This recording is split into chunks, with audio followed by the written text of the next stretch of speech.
There are more than 10 wildfires burning across our state. Hundreds of thousands of acres in our Colorado have been destroyed. Dozens of homes, thousands of people forced to leave their valuables in their homes, and thousands more are in the fire's path. And tonight we continue to monitor the Cameron Peak Fire in Larimer County. That is the largest wildfire on record in Colorado. The Cowwood Fire and Left Hand Canyon Fire in Boulder County, and the East Troublesome Fire burning in Grand County. We have live team coverage for you. Denver 7's Gary Brode talking to volunteer firefighters at the Cameron Peak Fire who are working tirelessly to fight these flames. Chief Meteorologist Mike Nelson, of course, keeping an eye on the winds. We're going to start with Denver 7's Sloan Dickey live in Boulder County at the Cowwood Fire. Sloan? And we'll start here with the good news on the Cowwood Fire. It's only grown slightly in the past 24 hours, just over 300 acres, where it now sits at about 9,100 acres. The light wind and relative humidity has helped the crews kind of gain a hold on some of these flames. However, the evacuation areas have also remained in effect. And we just learned that two schools, Gold Hill and Jamestown Elementary Schools, are closed this week because they are sitting in between the Left Hand Canyon fires and the Cowwood fires. Jamestown sits in between those areas. I spoke with several evacuated families here in Boulder earlier. They say they are anxious until they can get home.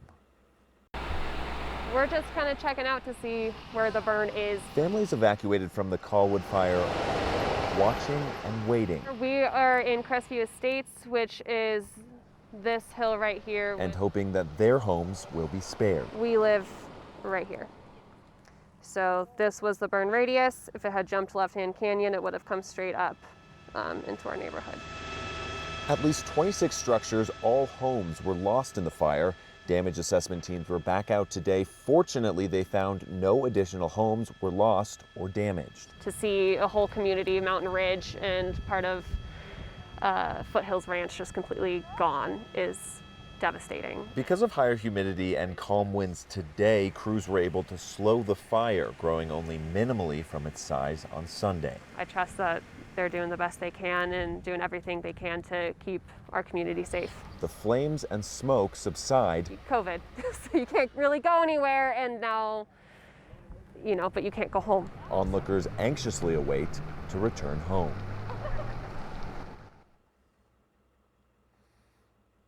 Now, just to give you a reference, on Saturday night, the hills behind me were on fire. Now those flames are relatively subdued. We've seen a little bit of spread since we got here earlier this evening of some of those embers and flames up on the hills. Now, officials tell me that the ground in this area is extremely dry, which will be very dangerous for the fire crews as they continue to battle these flames. In Boulder County, Sloan Dickey, Denver 7. All right, Sloan. In Larimer County, the Cameron Peak Fire, crews have been working since August. And you can see, gosh, look at that wind and the smoke there. And like the Cowwood Fire, people have lost their homes in this one. Structures have been destroyed. And this fire remains the largest wildfire on record in Colorado, scorching more than 204,000 acres. It is 51% contained.